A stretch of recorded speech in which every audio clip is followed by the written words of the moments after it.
What is going on with the ECOVACS GOAT A3000 LiDAR? Let's talk about it straight ahead.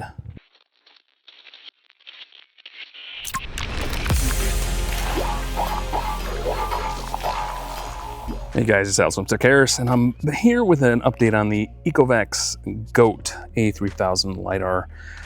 It has been raining here where I live for quite a bit. We got over a foot of rain in a few weeks, and it was real difficult to get any work out of this because, yeah, my yard turns into a literal lake. But I'm gonna roll some footage of some of the work it did while I talk this out real quick. One of the things that I am noticing about the ECOVACS GOAT is that it does have some issues with traversing over real kind of rocky terrain. In my yard here, I have a ditch, and one of the things I had to remap it manually because on the auto map it went too far down in here and it did get stuck a few times. This is a kind of a hill here, and it got stuck here a couple times, so I had to remap it to not cut this area.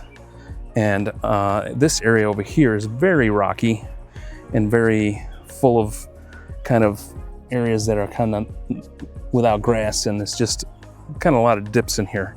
So it did have a lot of trouble getting through here, and mostly the casters in the front I think are the issue.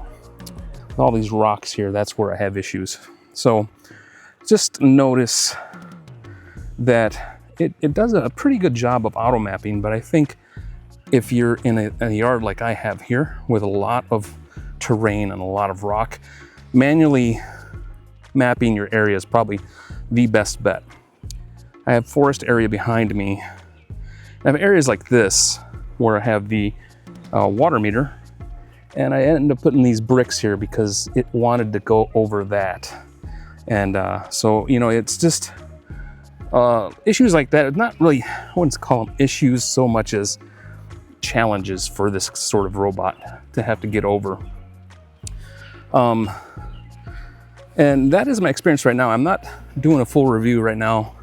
I want to give this a few more weeks and a few more cuts because, like I said, I have not had a chance to cut as much as I'd like because of the rain. And right now my son's in there cutting the overgrowth in the forest area. We got to get through here. So, I mean, this is a great machine to have, but it's definitely not going to replace my mowers anytime soon because there's a lot of area that needs to be cut that this thing just won't get.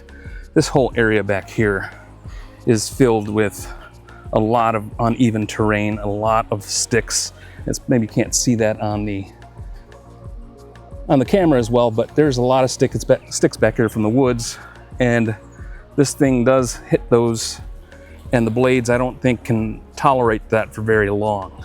So right now my initial impressions are that this is going to be a robot for suburban use. I mean, I think it'll do fine here once I remap everything to a point where it's going to avoid a lot of the pitfalls. I have an old stump here I need to get removed that it you know, wanted to climb over, but right, you know, it cuts well. I'll give it that, but it does have some challenges. So that's my update on the ECOVACS A3000 GOAT with LiDAR. So I just wanted to give this quick update and let you guys know what was going on with it, and hopefully I'll get a full review on this at some point soon. Thanks for watching, guys, and make sure you take care of yourselves, take care of each other, and we will talk to you on the other side.